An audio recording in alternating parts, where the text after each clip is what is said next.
Hi friends. Please subscribe and help me reach my first 1,000 subscribers. Thank you. I hope you enjoy this story. Let us go. 1 week before the wedding, Michael came home early, deciding to run through his vows one last time. As he unlocked the front door of their Charleston home, he was met with a surprise he had not anticipated. Standing in the foyer was his fiancée, Sarah, looking absolutely stunning in an elegant black cocktail dress, a string of pearls resting against her collarbone, sheer black stockings, and high heels.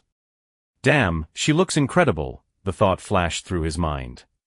You home early, she said, her voice shrill and laced with unmistakable fear. It was the sound of a plan to avoid a difficult conversation crumbling in real time. For a split second, Michael thought he might have forgotten a date night or a scheduled event.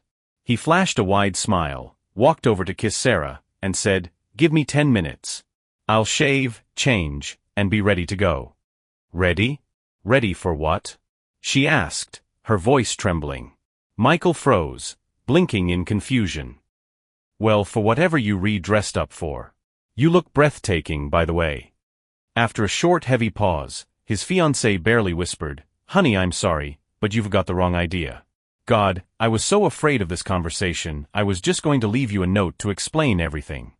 Michael frowned, his eyes darting to the Louis Vuitton weekender bag sitting by the door.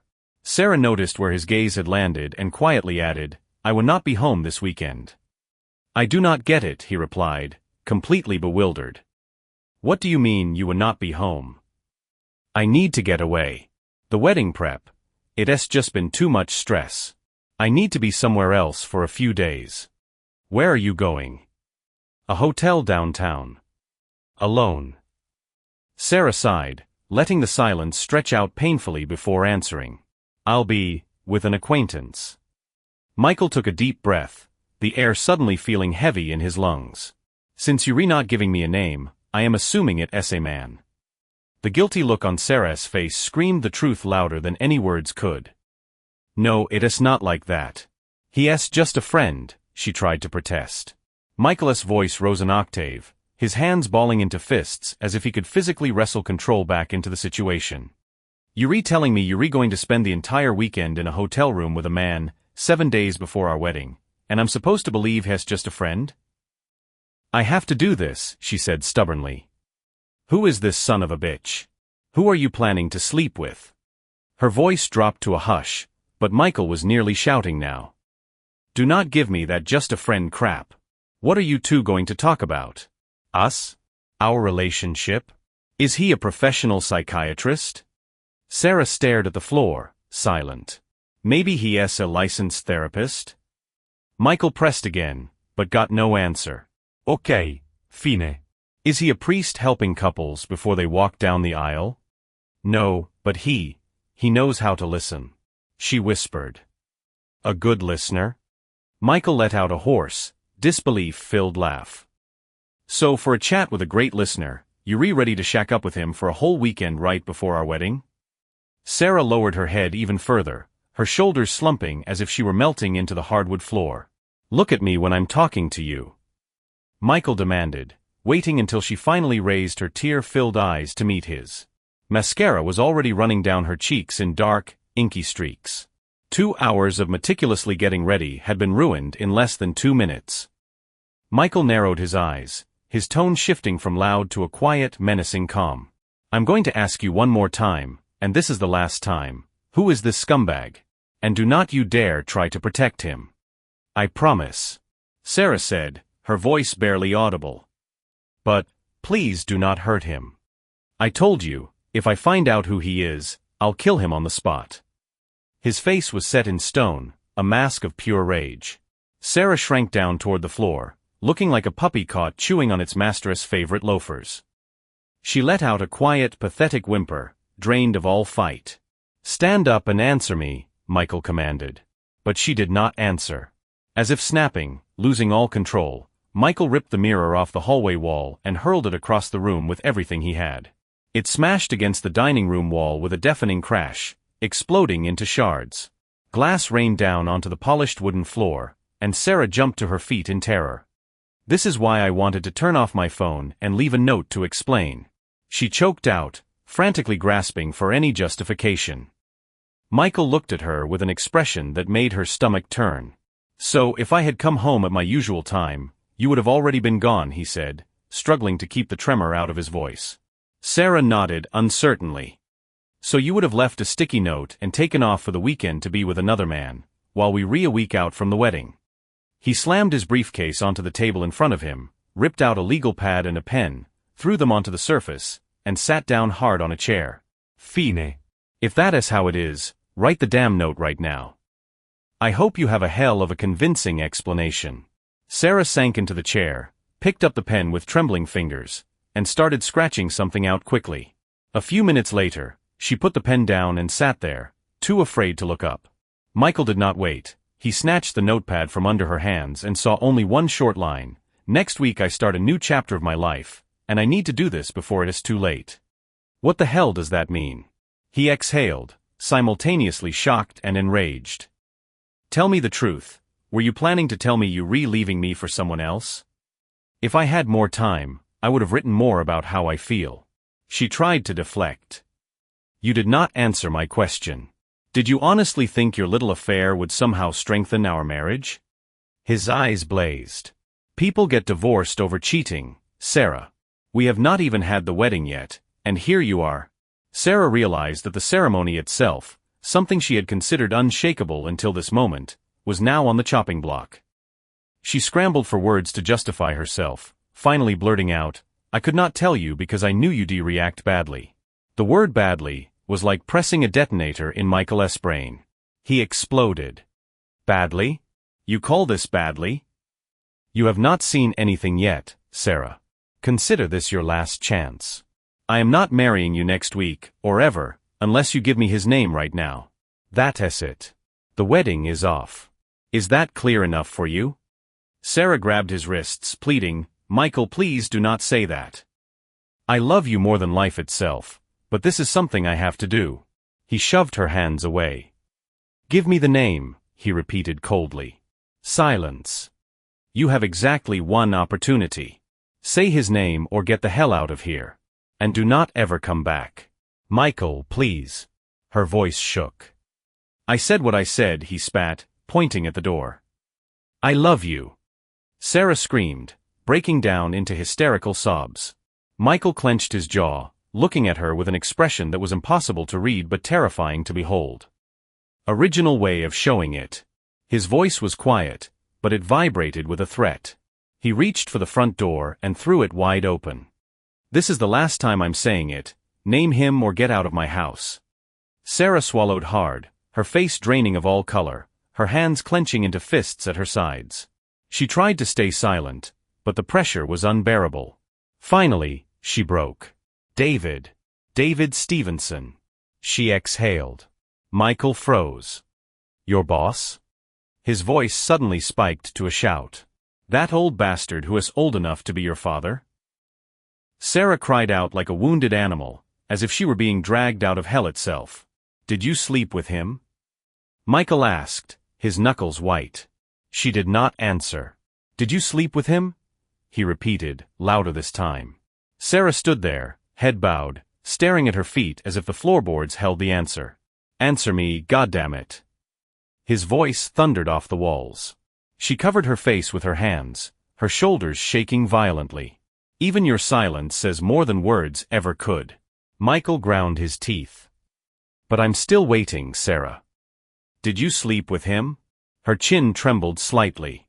Then slowly, almost imperceptibly, she nodded. That barely perceptible nod hit Michael like a fastball to the gut. His insides twisted violently.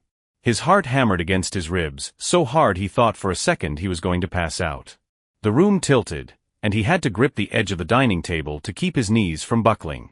Sarah stood frozen in terror, afraid to even breathe. Drawing a ragged breath, Michael forced the words out. If I remember correctly from the company Christmas party, he is married. What exactly does his wife think about her husband banging a blonde half his age? Sarah swallowed hard. She is okay with it. She managed to choke out. She is going through menopause, and they have not been intimate in almost a year. Michael narrowed his eyes. Did you hear that from her? No, from David. He said she's too embarrassed to talk about it. Great, let us call her and clear it up then, he suggested, slowly reaching for his pocket. Sarah shook her head frantically. No, you see not. David said it would just humiliate her even more. Michael shook his head, unable to believe what he was hearing. Hand me your phone. I'll take the risk. I do not have their home number, only his cell. So, he's hiding all of this from his wife. Michael let out a cold, humorless laugh. No, you do not understand. He respects her feelings. He does not want her to feel inadequate. Michael grabbed his head with both hands, pacing a tight circle. I cannot believe how incredibly stupid you are. You're actually defending this scumbag. I'm not defending him, Sarah whispered. Then listen closely, his voice cut through the air like a razor blade. You have two options, get out, or stay and accept the fact that you are now nothing but a used-up whore. Sarah's head snapped up, her eyes flashing with sudden anger. How dare you call me that? What else would you call a fiancé who is sleeping with an old married man? He snarled. Sarah looked away, muttering something rapidly under her breath. Wait, before you walk out that door, Michael crossed his arms over his chest. Answer one question. She turned back, keeping her eyes on the floor. Why did you do it? Why did you decide to spend the weekend with him? Sarah opened her mouth, hesitated for a moment as if searching for the right spin, and then exhaled, It's your fault. What? He flared up. How the hell is this my fault? When things got serious between us, she began, her voice cracking. You admitted that you had 3 girlfriends before me. And you were the first man in my life. I thought it did not bother me, but then, after talking to David, it started eating me up inside. Michael looked at her in total disbelief. You decided to cheat on me because of that? He told me that if we want a strong marriage, we need to enter it as equals. He said I had to do this now, before the wedding. Because you always said you'd never forgive cheating. But we are not married yet. So I just leveled the playing field. Are you out of your mind? His voice trembled with indignation. This was about my life before I met you. She pleaded. From the moment you came into my life, I've always been faithful to you. But Michael just shook his head, looking at her like she belonged in an asylum. From the day we started dating, I have been devoted only to you, Michael said firmly. And you decided to gamble our entire future because you bought into the bullshit of a horny old man who just wanted to get into a girl's pants who was half his age? No, it is not like that. Sarah shook her head desperately. Yes, we talked about it. He helped me realize how unfair the double standard was for me. But he never tried to manipulate me.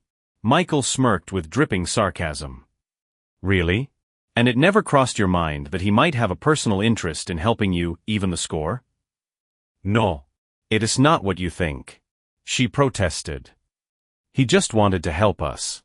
Help us. Michael threw his hands up.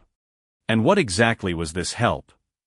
He did not say anything specific, but he helped me process a lot of things, Sarah stammered. He made me understand that I had the right to sleep with 3 different men so we could enter the marriage on equal terms. The right. Michael laughed harshly. That is absolute garbage. Michael, Sarah said imploringly. Yes, I had sex with another man. But I love you. And that is exactly why I was willing to stop at just one. She smiled weakly, as if hoping this admission would somehow soften the blow, as if she had done him some grand favor. Michael looked at her with a long piercing stare that was a mixture of disgust and disbelief. If this was not so pathetic, I'd actually laugh, he said finally. Sarah grabbed her head in despair. I do not understand. When David explained it, it sounded so logical. It was supposed to be different. You rewrite, his voice was ice cold. It was supposed to be different. We were supposed to be together, faithful to each other. Forever. Michael looked like he was on the verge of a breakdown. How did you think I was going to react when I found out you were screwing your boss? No. You re-twisting everything. Sarah waved her hands frantically. Then tell me, his voice was low and tight. What exactly did you think was going to happen when you came back after this weekend? Did you think I was going to act like a good little cuckold and thank the old man for sleeping with my fiancée? I hoped you would never find out. She whispered softly. I love you. I never wanted to hurt you. It was going to be my little secret that I took to the grave. Michael looked at her like she was a complete idiot. So you were planning to leave, turn off your phone, not tell me where you were going. And you thought I'd never figure it out? Sarah sobbed but kept talking. Even if you did find out. I knew you loved me enough to understand. And we'd still get married and be happy. Michael went still. A dark, destructive rage flared in his eyes. Understand? He repeated, stressing the word. What part of your brain made you believe I would understand and still marry you after you slept with someone else? David said. Sarah started, but did not finish. David said. Michael roared. You believe that bastard who was just using a naive girl for his own entertainment? No. He is a caring, kind man. He just wanted our marriage to be strong. Sarah clung desperately to her delusions. How many times did you sleep with him? Or anyone else? I swear there was no one else, she cried out. Then how many times? How many times did you sleep with him? Sarah averted her eyes, but finally whispered, not that many. 7 or 8 times. Michael turned to stone. 7 or 8 times. His voice cracked. You fucked another man 7 or 8 times while you were engaged to me, and you think that is not that many? Sarah broke down weeping. I did it for us. She gasped through the tears. For our marriage. Michael scoffed, his eyes burning with cold fury. Remember when you asked me about my past? His voice became deceptively calm. I never said I had 3 girlfriends before you. I said I had sex 3 times. Sarah froze, staring at him with eyes wide with horror. Before I met you, I dated a girl named Sally McAllister, Michael said coldly, looking straight into Sarah's eyes. We were serious. We were even planning to run away together after graduation. He paused for a moment, remembering. But one day her mother caught us in bed. Her family moved out of town the very next day, and I never heard from her again. He looked up at Sarah, his gaze full of disappointment. And then I met you. And since that day, I have not kissed, touched, or slept with any other woman. Sarah felt the breath catch in her throat. Her chest tightened, everything inside her churning. She would have thrown up if she could have managed to get a word out. Michael chuckled bitterly. So it turns out you beat me. 7 or 8 instances of cheating against the 3 times I had sex before I even knew you. Maybe I should even the score, and go sleep with 4 or 5 other women. No. Sarah started to stammer, but Michael cut her off. By your logic, if you were allowed to go have your fun with someone else, that means I have the same right, does not it? He crossed his arms over his chest, his voice dripping with venom and sarcasm. What about your best friend Kate? You always said you did not trust her around me. Or maybe I should try my luck with your sister. She is single right now, is not she? Michael, please stop. Sarah shook her head in panic. Give me one good reason why not. I get it. I am ending it. I will not go anywhere with him. You have to understand. I made a mistake, but I did it for us. For us. Michael laughed, a harsh, ugly sound.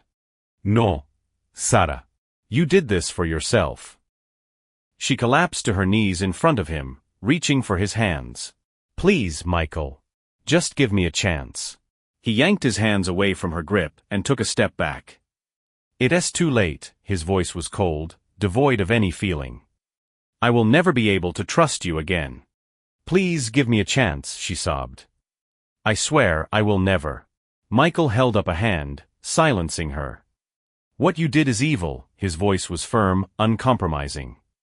There is nothing left between us. It is all gone. Sarah blinked rapidly, unable to process what was happening. No. Do not say that. I love you. I swear I'll never cheat again. It is not just the cheating, he stepped closer, looking her dead in the eye. The most painful part is that when you had doubts, you did not come to me. To the man you claimed to love. She held her breath, feeling her world disintegrating with every word he spoke. I do not know what I would have told you back then. But I know for a damn fact I never would have advised you to sleep with a married man. Only a lowlife, manipulative predator would suggest that." Silence fell over the room. Sarah felt like invisible hands were tightening around her throat, choking the air out of her. She felt cold, skeletal fingers ripping out her heart, her dreams, her life. She felt nauseous, but even a breath of air seemed like a luxury she could no longer afford.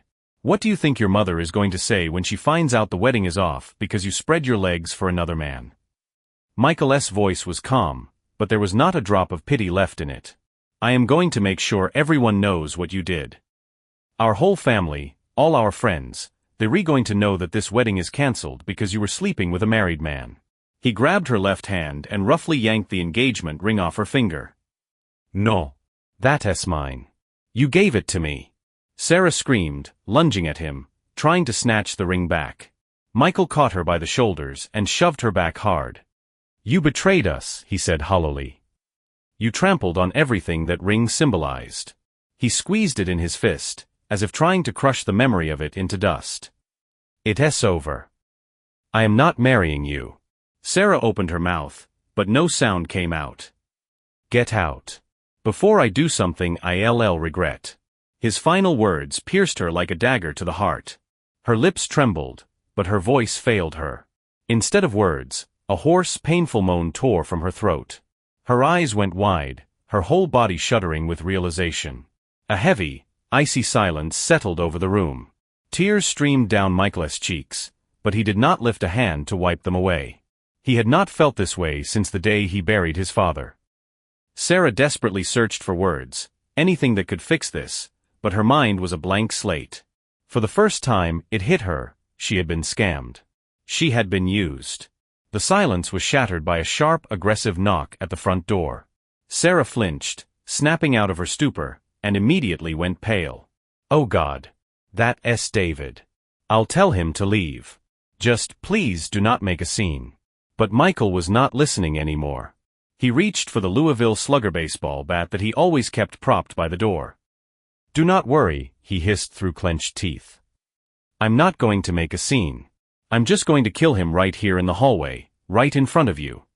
Sarah scrambled up, trying to block his path. "Michael, no. He is not worth going to prison for." "I do not give a damn," he said indifferently, stepping around her. "I have no reason to live anymore. But if I can get some revenge, I'll at least drag the man who destroyed my life down to hell with me." Her fingers frantically clawed at her phone. She tried to dial David's number, but the call went straight to voicemail. Gripping the bat, Michael yanked the door open, ready to swing for the fences and take the bastard's head off. But it was not David standing on the porch. It was two uniformed police officers. The bat slipped from his fingers and clattered loudly onto the tile floor. The officers did not even look at him. Instead, one of them focused on Sarah. "Excuse me, ma'am. Are you Sarah Bradley?" "Yes." "What is this about, officer?" The cop stepped into the house, quietly closing the door behind him. "Are you acquainted with Mrs. Laura Stevenson?" "I work with her husband, David." Sarah answered confusedly, wringing her trembling hands. The officers exchanged a look, the kind that said they knew something she had not figured out yet. "Is everything okay?" Sarah asked cautiously, feeling her heart hammering against her ribs. "Did something happen to Laura?" "No, ma'am," the officer replied dryly. "But about an hour ago, Mrs. Stevenson shot and killed her husband in their home." Sarah gasped, her legs gave out, and she collapsed onto the floor, clutching her head. Michael turned wordlessly and walked into the kitchen. A minute later he returned with a large stockpot filled with ice water and, without a word, threw the entire contents into his ex-fiancée's face. Her perfectly styled hair was instantly soaked, plastered to her cheeks like a wet stray dog. It took her a few moments before she could speak. "Oh my God. David is dead." Her voice sounded like a strangled wheeze. "Yes, ma'am," the officer nodded. "She shot him in the chest 6 times with a .38 revolver. Then she reloaded and put 6 more rounds directly into his face. Detectives are saying it's the coldest homicide they've ever seen. She literally blew his head off." A suffocating silence filled the room. The only sound that followed was laughter. Michael started laughing, dry, loud, borderline insane. The officers looked at each other in confusion, watching him shake with hysterical mirth. I guess she did not sign off on his weekend hall pass after all, he wheezed, wiping away tears of dark amusement. Ignoring the laughter, one of the officers stepped toward Sarah and continued. You need to come with us, Ma'am. Mrs. Stevenson told neighbors she was coming to kill you next for destroying her marriage. We currently have 6 patrol units scanning the area, but for your safety, we need to take you into protective custody at the station. Sarah sat there, pale as a sheet, her lips quivering, unable to find a single word. Michael, leaning his shoulder against the doorframe, exhaled slowly and spoke quietly but clearly, Do not come back, cheater. His voice was drowned out by Sarah's desperate wail. The officers hoisted her up by her arms and dragged her out to the patrol car. Michael stood silently, watching the blue lights of the cruiser fade into the distance, disappearing around the corner. He tried to comprehend how, in the span of a single evening, his life had been reduced to rubble. He walked into the living room, keeping the lights off, and poured himself 3 fingers of bourbon, letting the alcohol burn its way down his throat. The 4th sip sparked an idea. His hand reached for his laptop. He opened a new email draft and started typing. Michael's fingers hovered over the keyboard for a split second before they began flying across the keys in a fury. He was about to send this blast to everyone in his address book, family, friends, colleagues, even the members of the church choir. Everyone. He typed the subject line, Why I am not marrying Sarah Bradley. The cheater and... In the very first paragraph, he dropped the bomb. If you turn on the local news tonight, you're going to see the lead story. A woman in her 50s shot and killed her husband for cheating on her with a 25-year-old girl. I am ashamed to admit it, but that girl is my former fiancée. Michael typed fast, holding nothing back, pouring every ounce of his rage onto the screen. Yes, that same Miss Holier-than-thou Sarah, who always judged her friends for their messy hookups, is now responsible for the death of a 60-year-old man. She was sleeping with a guy older than her own father. Now you know why the wedding is off. And thank God this happened before I ruined my life by marrying a cheater. At the end of the email, he added a postscript. Right now, the police have Sarah in protective custody because her lover's widow wants to kill her. I sincerely hope she succeeds. The second he hit send, his inbox exploded with notifications.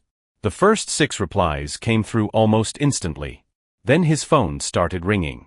It was a reporter from the Post and Courier. He asked for a comment on the developing story. Without hesitation, Michael forwarded him a couple of photos of Sarah in a revealing bikini that he had kept on his drive. Then, he gave a brief, brutal summary of her betrayal. Shortly after, he got a request to go live on a local radio talk show. He agreed. He spent the next 2 hours talking to reporters and responding to a barrage of emails. The vast majority of people were on his side. Even Sarah's friends and relatives hesitated to defend her. Finally, when Michael was tired of retelling the same sordid story, he closed his laptop, stood up, and started packing her things. He grabbed everything that reminded him of her and shoved it into heavy-duty black contractor bags. 4 full bags ended up in the garage, right next to the trash cans. His quiet Charleston suburb had not seen a murder in 5 years, but now the papers were full of it. The next morning, the headlines screamed, Love triangle ends in death. Journalists swarmed the streets, TV news crews were filming segments on the sidewalk, interviewing neighbors. The news cycles were dominated by the fugitive Sarah, her dead lover, and his widow out for blood. The sleepy neighborhood woke up to the glare of camera flashes. When darkness fell, Michael finished the bottle of bourbon, letting the alcohol fill the hollow space inside him. The next morning, when the camera crews returned, they filmed a locksmith changing the deadbolts on Michael's front door. As a final touch, he nailed a sign to the door, Private Property. No trespassing. 2 hours later, police apprehended Laura Stevenson. She was found asleep in her Lexus, just a couple of blocks from Sarah's apartment. The arrest went down without incident. Michael, nursing a splitting hangover, lifted his head in irritation when someone started pounding on his door. Get lost, he shouted. Open up, it's the police, came the reply. He opened the door. 2 officers stood on the porch. Mr. Garman, your fiancée wants to come home and explain herself. Michael crossed his arms and looked at them coldly. I do not have a fiancé, and this is not her home. This is my home. She is never stepping foot across this threshold again. He stepped out onto the porch and pointed to the black bags by the garage. That's her junk. Take it and tell her I will never forgive her. Ever. And I never want to speak to her again. From the patrol car parked at the curb, a desperate cry rang out, "Michael, I love you." But he had already slammed the door, shutting her out of his life once and for all.